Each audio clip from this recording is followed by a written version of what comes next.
My name's Bradley Wilson. I am the Assistant 911 Director here at MECCA 911. We are in Morgantown, West Virginia.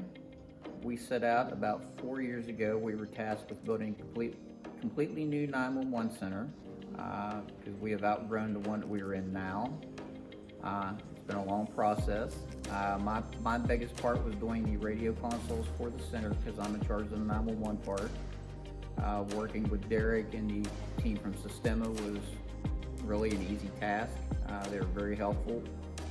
They did a lot of the design process for us, and they were a big help along the way because none of us have ever built a 911 center before.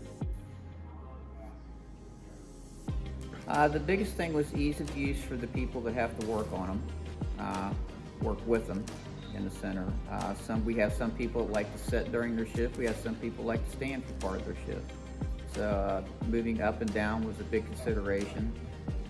One of the big things that we wanted to is we had trouble with our older consoles. We had to do any work on them. It was extremely dark, hard to figure out where all the wires were running. So we did install the work lights down below. So we now have pretty good visibility down below if we have to work on the consoles. Yeah, we want to be able to access both front and rear of the consoles if we have to do any work on anything.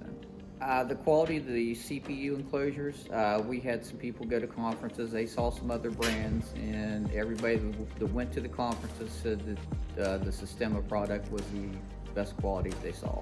I would definitely recommend Sistema. They're good to work with, easy to work with, they understood our needs and what we wanted and fulfilled them. We're very happy with the consoles that came in.